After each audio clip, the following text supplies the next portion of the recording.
Welcome to IndoctriNation, a weekly conversation series about protecting yourself from systems of control. I'm your host, Rachel Bernstein. Hi, everybody. Thank you to all the listeners who have been following our show in some remote places. And thank you also to the people who have written in to explain why they are listening to it in their country of origin. It has been so interesting to learn about why it is so powerful for people in those places. And I will be getting back to all of you who have written in.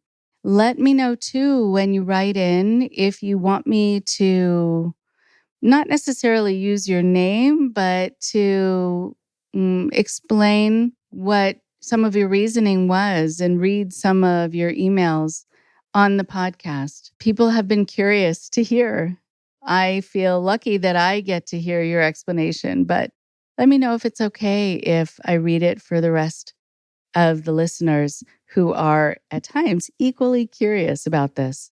So thank you to the recent listeners all over the world, and especially in this past week in Canada and Australia, Germany, Mexico, and Australia. I am curious about all those places, and also Mexico. That is one where we seem to have a lot of listeners this past week or two. So, of course, as always, let me know why.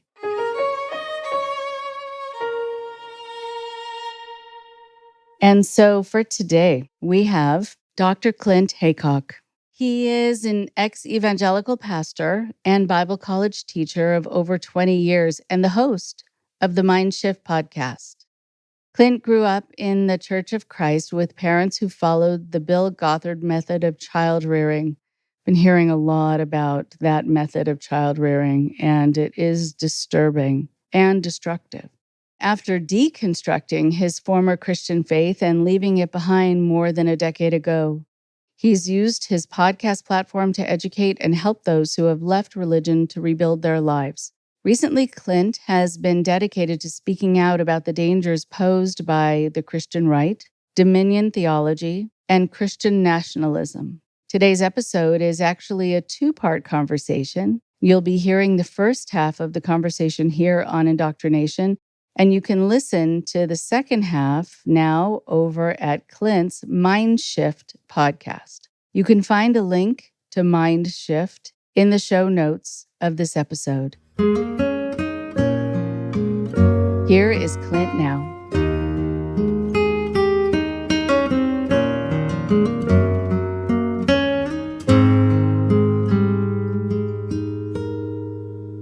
It is a total treat to have Clint Heacock back on the podcast today. I know that a lot of people heard your first episode with us and loved what you had to say, loved how much you were speaking from experience, but also all of your research. And that was really, truly appreciated.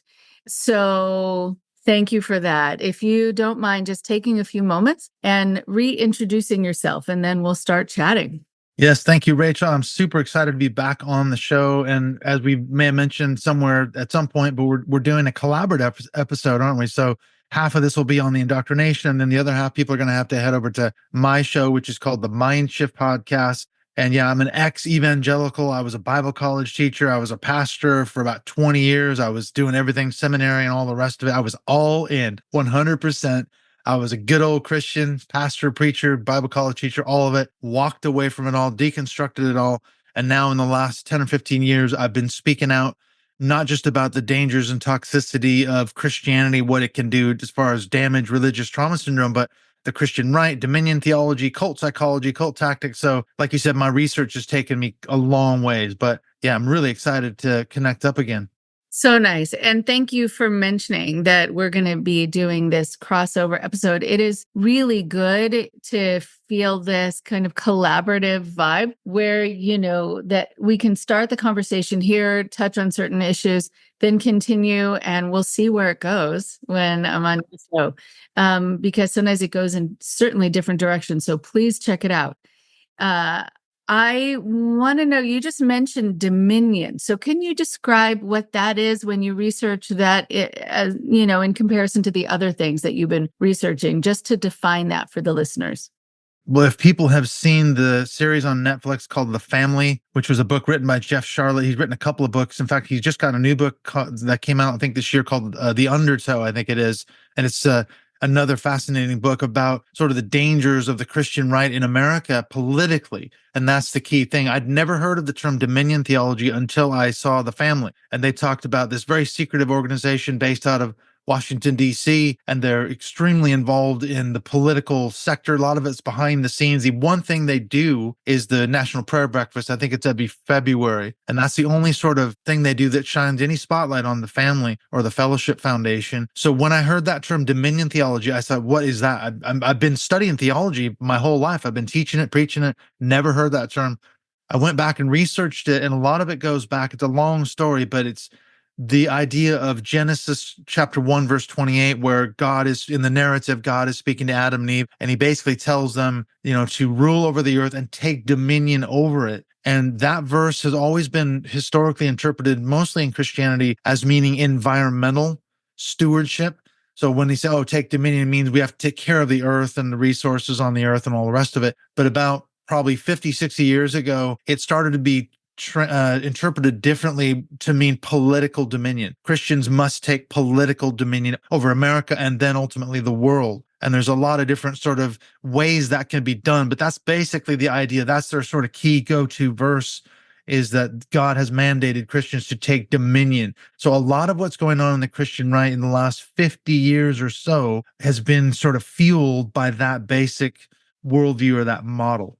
Okay, so interesting, because it hits home so much now with, with this woman on the Supreme Court, who was a handmaid. That was her title in her group, which is frightening.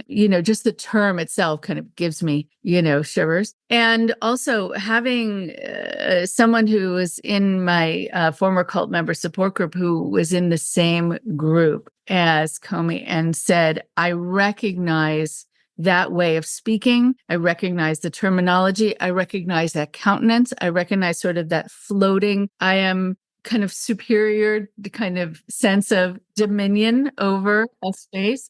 And it was giving her, actually, as she said, the creeps. And also now with our new Speaker of the House, Mike Johnson. So there's a lot happening here. And I'm wondering what you're finding where you are, too, if there is an infusion into government there.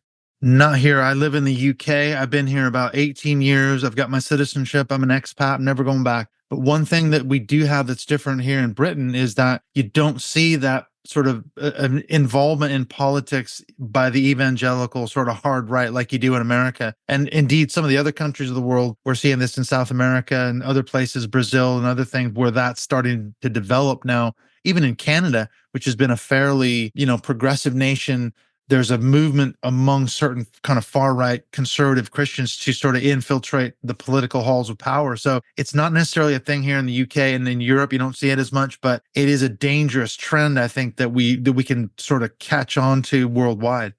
Right. And there are certainly some places that are way more safeguarded than others. And I know there's been this real sense of danger for a lot of people here in the United States, just about realizing over the last few years how many safeguards still need to be put in place for a lot of reasons, because, people were thinking that if someone who was president and wants to be president again can do so many things and can be indicted so many times, and it doesn't matter, that it should matter, or else what's the point of doing it? And so there are a lot of loopholes. So I'm glad to hear where you are. It's different.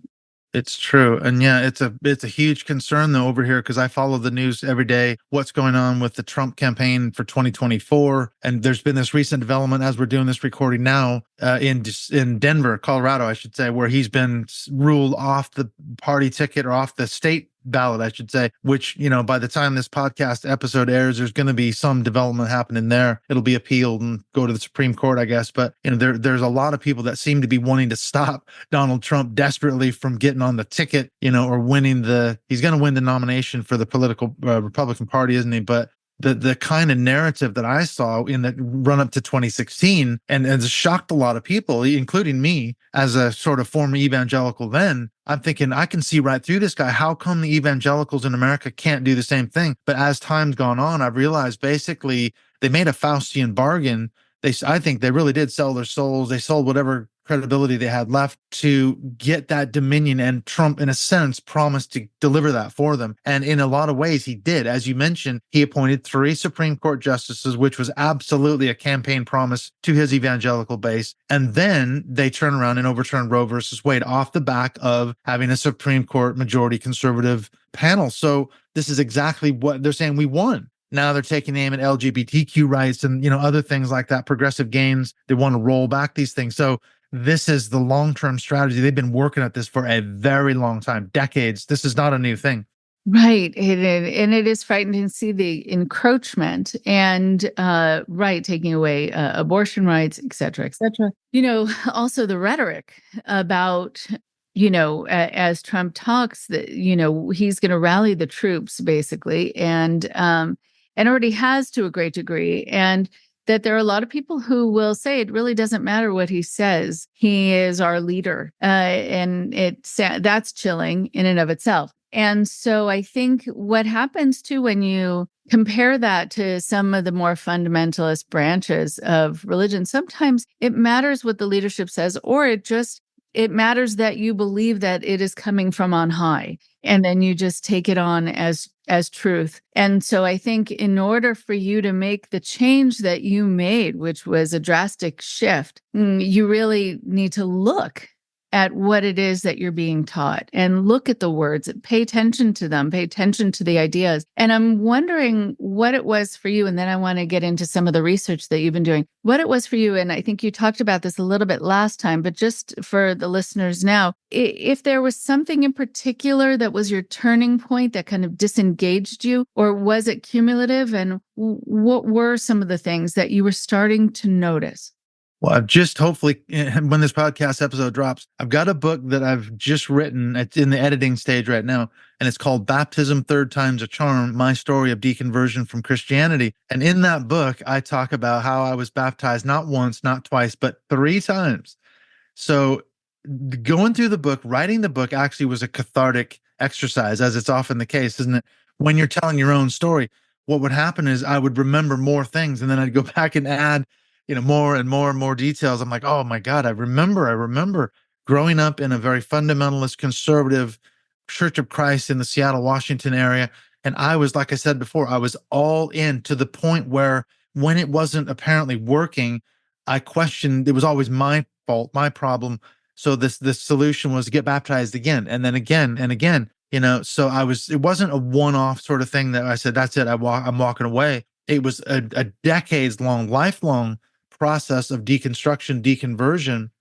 And I can see now there were times throughout my life where, you have those cognitive dissonance kind of moments where you're questioning things, you're doubting things, but somebody talks you off the ledge, somebody keeps you going, and you shelve your concerns, you shelve your doubts, you push it to the back of the shelf. But I think maybe Dr. Janja Lalich has that analogy where the mental shelf finally becomes overloaded with all the cognitive dissonance, and at some point it collapses, and then you've got nothing. And that's kind of what happened.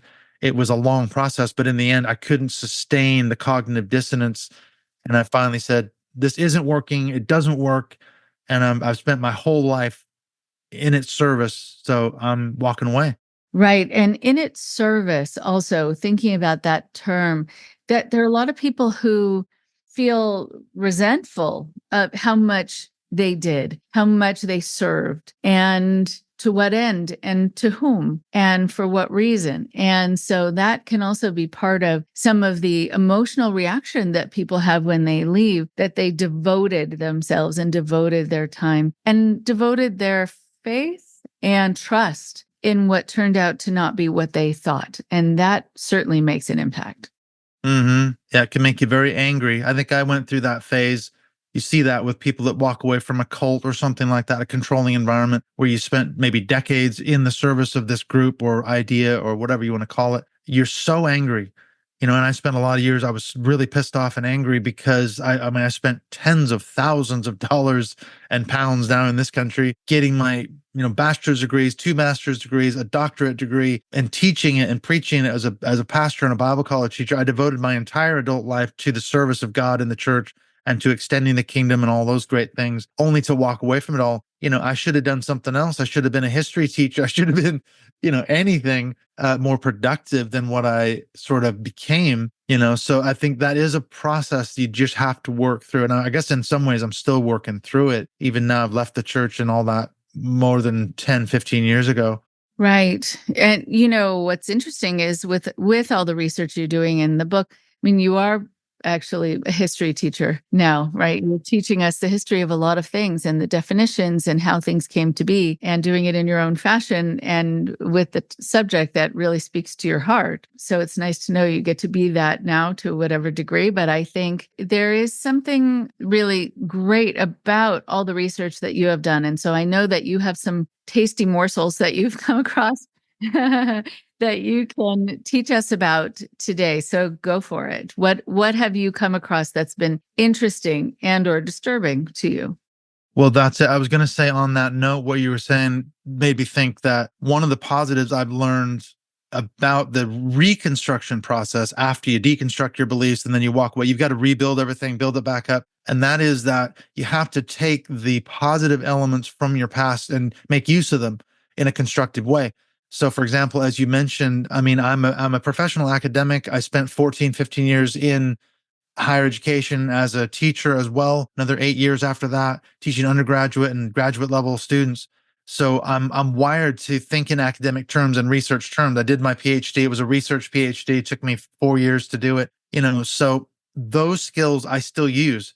I didn't just jettison all that background. I'm not a believer anymore, but the skills I learned are valuable. So in that sense, now I'm using it for different purposes in a way than what I was. I'm not teaching theology, but I know the language.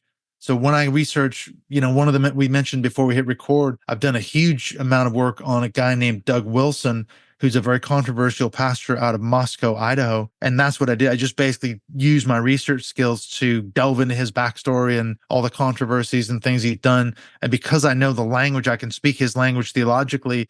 It's not some foreign thing to me. I know exactly what he's talking about when he uses certain buzzwords and things, so that's one of the juiciest things I guess I've done this year. I've done a bunch of episodes, probably 7 or 8. They're about 2 to 3 hours long. Massive amount of work, just getting the word out there. Wow. Okay. So clearly there's something about him that intrigued you and that you wanted to know more about and that you want people to know about. And so tell us about him and what makes him stand out to you. What makes him stand out is that he's so popular among not just sort of the far right, hard right Christians, but he's gaining a massive following just in your sort of garden variety evangelical world. And that is because he is incredibly clever. I mean, hats off to the guy in the sense that he is very, very slick in terms of his marketing. And he's got basically a religious empire up there in Moscow. It's not just a church. He's got a church, he's got a seminary, he's got a Bible college, he's got a school, a day school. He's got a publishing arm. He's got it's called Canon Press. And so basically everything he publishes and his cronies, he's got sort of a group of authors, sort of his fanboys around him, this sort of far right, Calvinist, whatever, dominionist kind of worldview going on. And they will publish these guys. So they've got an instant publishing arm. They've got he's got an Amazon Prime show. He's got a podcast. I mean, he's a very prolific writer and speaker. He speaks at conferences all over the country, so he's everywhere in that sense. He's literally everywhere. He's got this mega empire that he's built. And essentially the danger is that what got me into it was that I read some articles about how the church called Christ Church, they're basically trying to take over the town of Moscow, Idaho. And this was the sort of dominionist angle. They're trying to model it in real time. They're saying, in effect, hey, you want to see what taking dominion looks like politically and economically and in other ways. Look no further than Christ Church in Moscow, Idaho, and we'll show you what it means. And this is a model that a lot of other Christians are now going, hey, we see something there. We can emulate this guy. And it's a real concern. The slick marketing is maddening. You see it a lot with a lot of people who are pretending to be counselors, coaches, healers, a lot of the pseudoscience that's out there is science and magic cures, but also just the people out there saying, I can fix this for you. In fact, I can fix everything. And the teal swans, the ones who, know how to come across very slick and you know how to work the camera and the internet.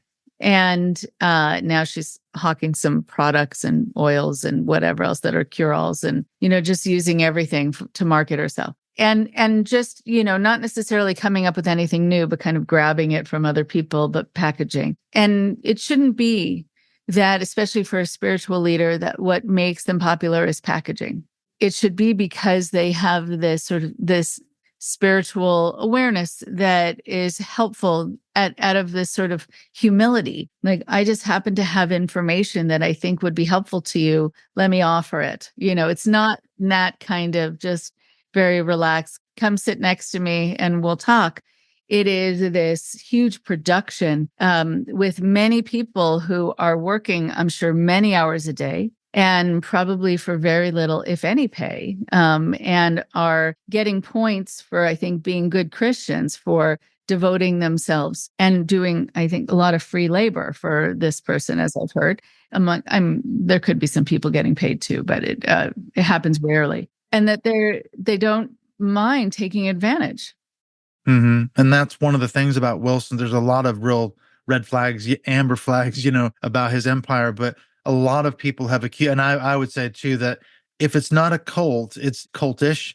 His empire and his church and everything else. There's been documented cases of a lot of damage, because the thing about Wilson is he's one of these guys. He's sort of one of the main spokesmen now for this whole biblical Christian patriarchy movement. It's like Doug Wilson's telling the truth. Finally, there's someone up there who's standing up to the system and telling these woke people that they're all messed up and it's all bullshit. And he's going on this line of, men need to be in charge, and the whole beard bros thing.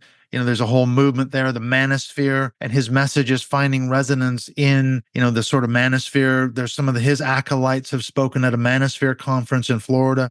These pastors are going in and speaking at a secular manosphere event. Why is that? Because they're preaching this message of patriarchy and all that. So it's finding all these inroads into places that you normally wouldn't think, and there's been a lot of documented cases of abuses and marital rape and, just horrific stories coming out of his church and his schools. There's been cases of abuse of students, so this is the kind of guy that Doug Wilson is, unfortunately. Right. And so I'm curious, I was thinking actually about a lot of these books that I come across that are about child rearing, that are written by these fundamentalist people. Yeah, the Pearls and others.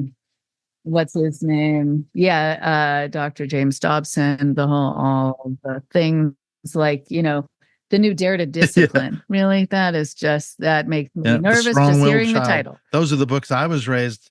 My parents were, I remember listening to Focus on the Family as a kid, Christian radio. That was one of the very few things allowed in my house. So yeah, I grew up on Dobson and his books and all that.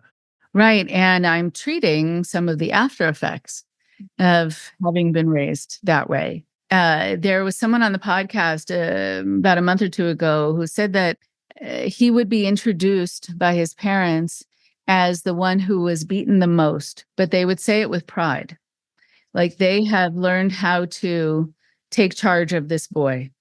And this boy was someone who just sometimes would wander off and want to look at a tree and want to appreciate what was around him, but couldn't do that. You have to sit still and be perfect, and in a very kind of non-developmentally appropriate way, and learn to be perfect. And families get a lot of kudos for having what seem like perfect, if not miserable, anxious children.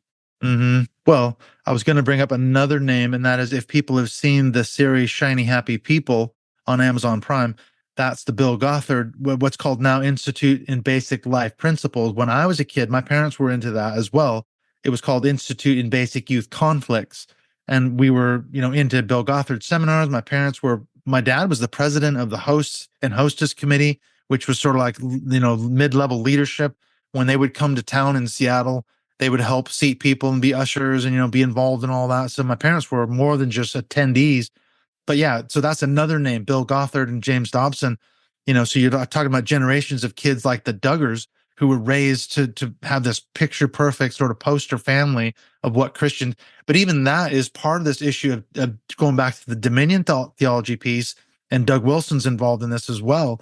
And that is that their vision is to take dominion over the world by raising up generations after generations of Christian kids. And a big way that they are going to achieve that is through homeschooling.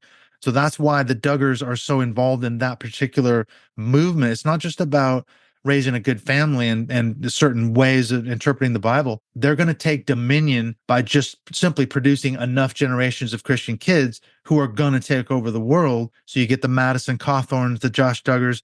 These are the people that are supposed to be the next leaders of the world. And Christians, and that's how they're going to take dominion. That's one strategy by which they think they're going to do it.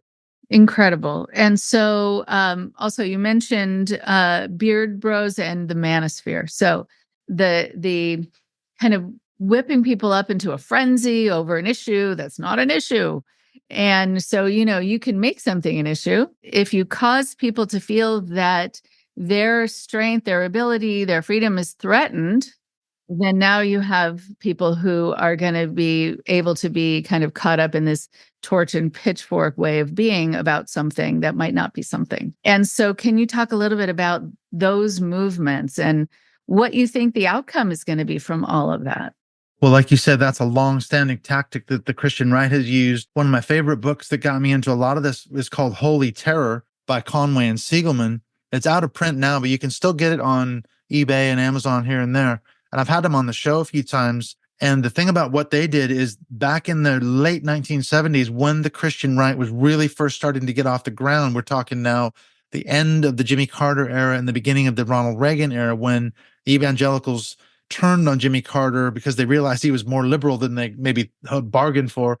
They then, got in bed with Ronald Reagan, the National Association of Evangelicals. And a lot of that, like I say, was fueled by this dominionist ideology. And what happened was they started tracing how this movement worked. And the reason their book is called Holy Terror is what you just basically articulated, and that is they used fear tactics to mobilize the base. And one of the biggest ones, as we now know, was abortion. And that's where, the Moral Majority and other sort of Christian right organizations came around in the late 1970s and early 80s. Was they found that this topic of abortion after Roe versus Wade passed in 73 would mobilize a massive amount of Christian voters. And that's exactly what their strategy was. And it's been that same strategy. Fear, allied with Christian nationalism, which is another thing that we should talk about. And that's how they motivate their base. And as we're seeing now, they're just stripping away the rights of ordinary, everyday Americans. And someone said the other day, it's like we've walked into it. We just let them do it.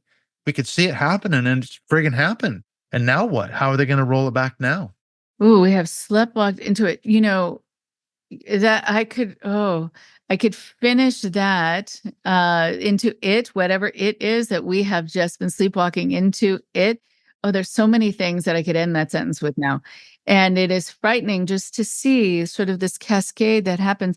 And it's kind of this undercurrent, and we just sort of watch it happening and growing, and sometimes not knowing what it's going to turn into, not knowing also that it's the tip of the iceberg.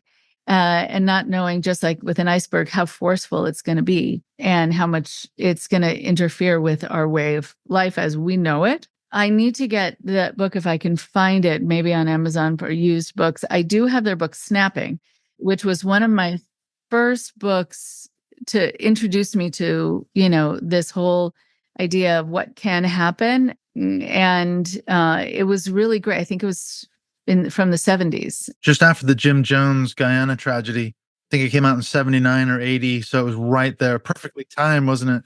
Right. Yeah. Really, truly. And the cult explosion in America in the late 70s. And they were like right on the cusp of all that.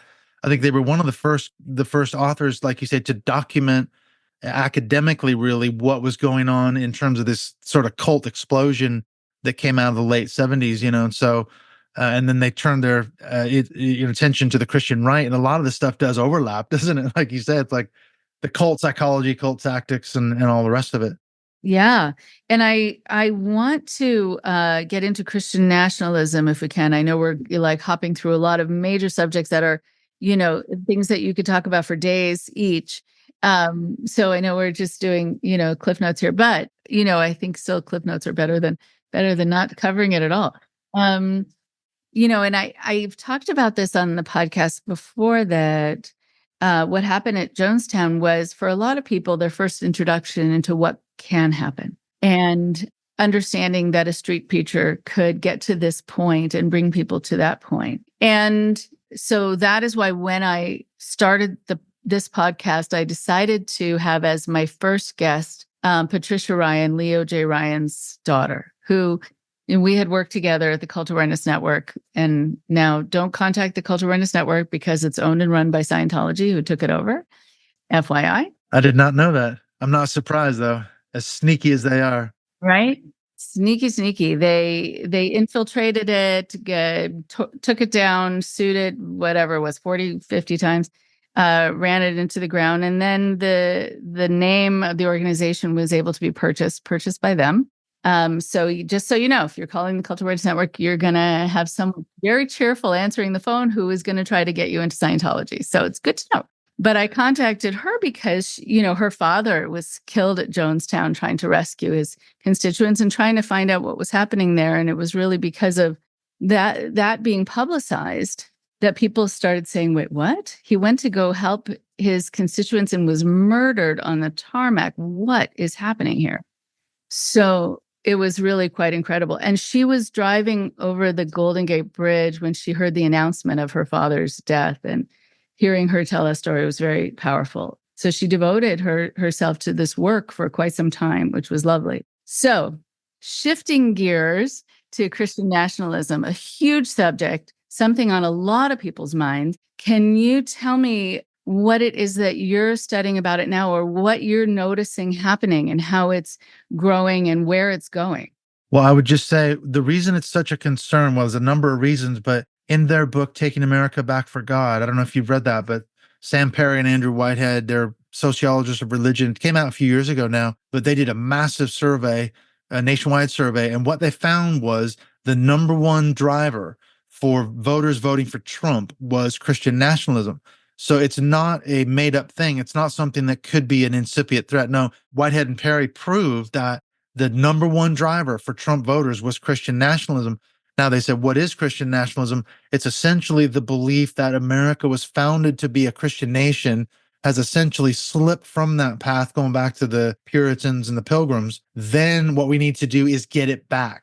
And that's been the driver behind a lot of even the Dominion theology. It is all interrelated because the drive, even we could say, you could look at the overturning of Roe versus Wade.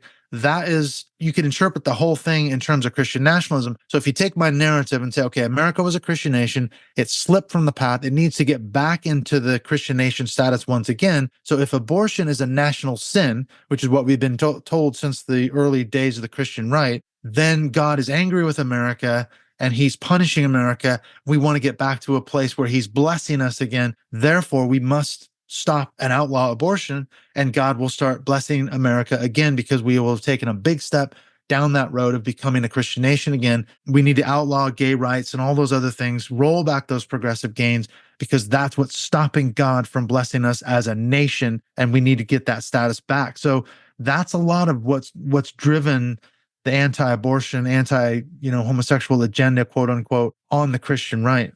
Incredible. It's frightening, I think, also knowing that there's so many people who believe this and who have this as their mission.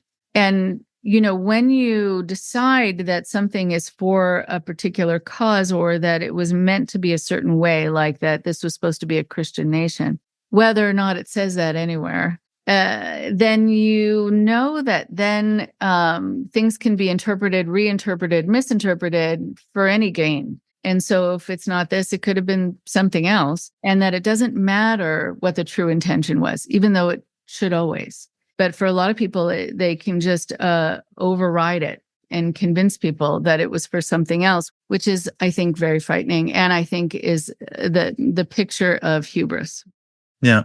Well, you mentioned Mike Johnson. I wanted to go back to him because when he became the Speaker of the GOP in the Congress, one of the things that came up was that he was connected with a guy named David Barton. If you've ever heard of David Barton, he runs an organization out of Aledo, Texas called Wall Builders, and he's probably the preeminent Christian nationalist historian, quote unquote, in America. And Johnson is indebted to David Barton for sort of, helping him to construct his, quote, biblical worldview.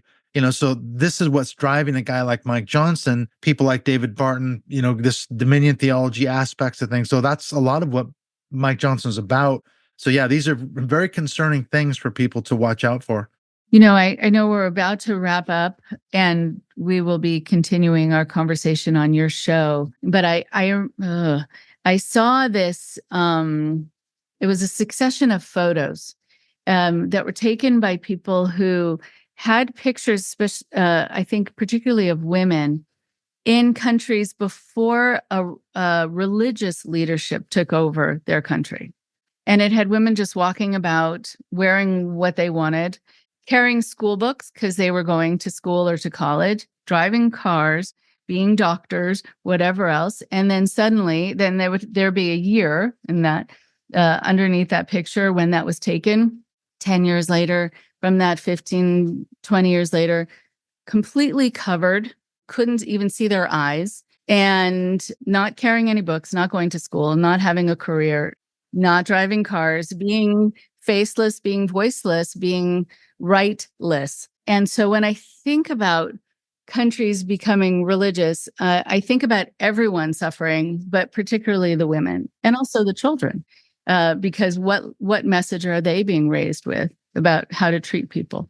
It's true. I'm sure we can get into that when we get into the second half, because I've got a lot of questions for you about sort of the psychology of how does it affect people, in particular women, raised in that sort of context. So I think we need to get into that for sure. Oh yeah, women, LGBTQ, the whole trans community, all of it. Yeah. Okay. Yeah. I look forward to it. I can't wait, actually. It's great to have you back on the show. Thank you so much, Rachel. I look forward to part 2. Nice.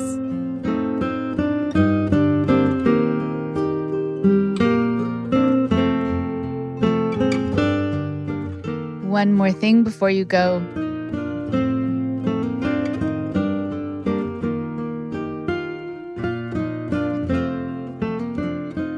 Thank you so much to Clint for sharing some of his expertise with us. He has studied so much and has so much research, past and present, and I'm sure in the future as well, that he will hopefully share with us. He is so learned and cares so deeply about people not being taken advantage of, people not being lied to.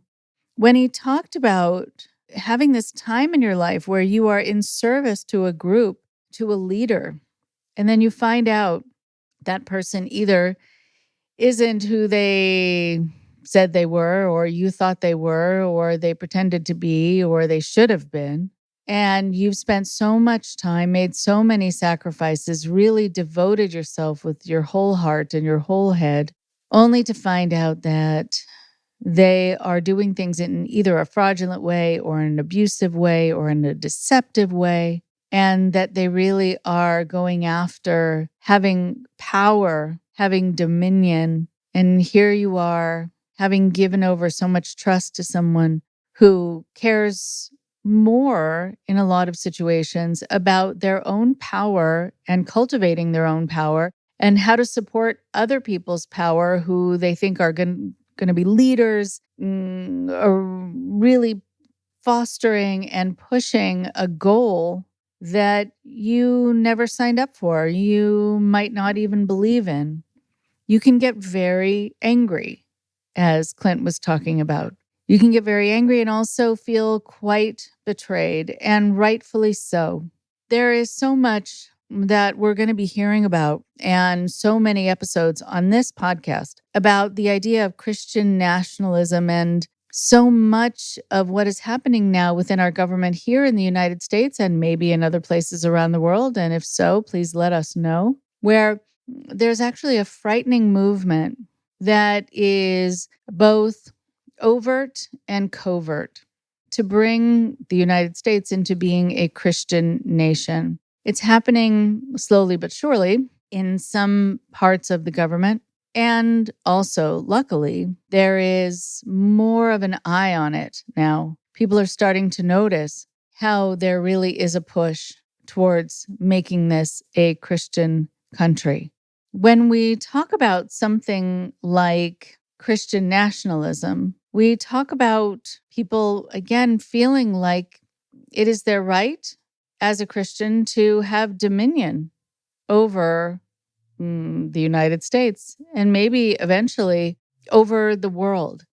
Dominion theology, also known as dominionism, is a group of Christian political ideas and ideologies that seek to institute a nation that is solely governed by Christians and based on their understandings of biblical law, their understandings. And as we know from anyone who you might sit down with who is of a different tradition than yours, and sometimes in a different denomination of your tradition, there are going to be very different understandings and interpretations of biblical law. So how can it be that people who are wanting to take over the country are somehow all going to have agreement about this biblical law? But more importantly, when people come forth and say, we know what this country was supposed to be like, we know what the world is somehow going to be better by having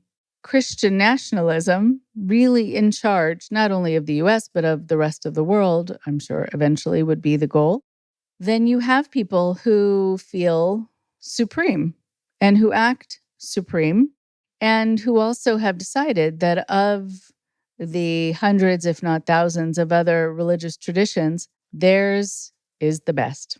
And that is why our founding fathers and people who you may have heard of, like Thomas Jefferson and James Madison, they were very clear about the need for the separation of church and state. And they argued that compelling citizens to support through taxation a faith they did not follow violated their natural right to religious liberty. So here you have people in 2024 saying, we know what this country was supposed to be like.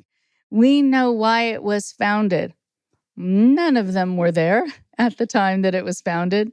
None of them had anything to say, and none of them know. And they also have decided to ignore the actual founding fathers. Talk about entitlement. Talk about hubris.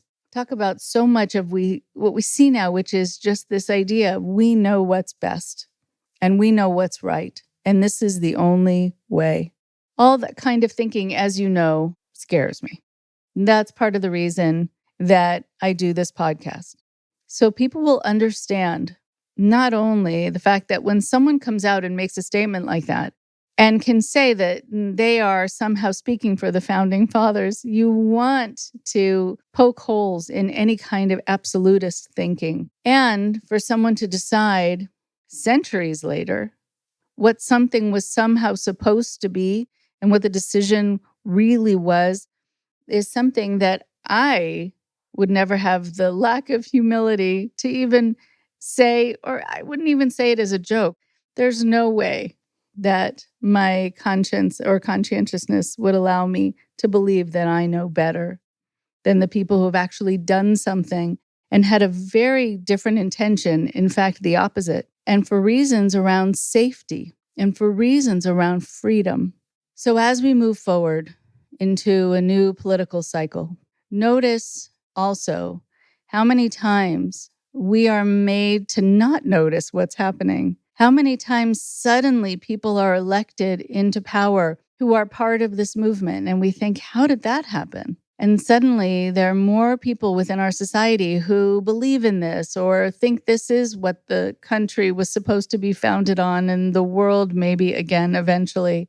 You want to see how there are these subtle ways, the covert ways, that while we're looking elsewhere, they are getting under the skin of the people who are going out and voting. They are making people really feel like this is what would be best. It is already hard for people coming into any country feeling othered, but there's Nothing like knowing that not only will you be othered, but you will be seen, all of you who are not part of this one tradition, as approaching everything the wrong way, thinking the wrong way, believing the wrong way, and needing their salvation, needing to convert in order to be safe. There are so many wars that have been fought in the name of religion, so many deaths that have occurred in the name of religion. We have to make sure that there is never one way of looking at things spiritually in a country so diverse, in a world so diverse. And I wish that there was more focus on things that really were universal messages. Not that we all need to believe this way, but I wish that all these people who are pushing this agenda of Christian nationalism were able to change their tune and were able to think about freedom or free nationalism or the idea of liberty for all. Something that we could all benefit from, something that allows us to be us and live in a good and empowered and accepted way. But if you say that unless you believe this way, you're wrong, you're bad, you never know where it's going to go. But from what we've seen in the past, it doesn't go anywhere good. So keep your eyes open and notice what you need to notice about this movement and educate people, inform people so that they are not drawn into these arguments and they don't suddenly feel like they are somehow less than because they don't believe this way. I will talk to you next week. Take good care. Thank you very much for listening. Please support IndoctriNation on Patreon at patreon.com/indoctrination. Be sure to give us a follow on our social media. Find us on Facebook and Instagram using @IndoctriNation Podcast. And for Twitter, find us at @_indoctrination. We love hearing from you too. So send us an email at indoctrinationshow@gmail.com. And for more updates on the show, visit our website at www.podpage.com/indoctrination.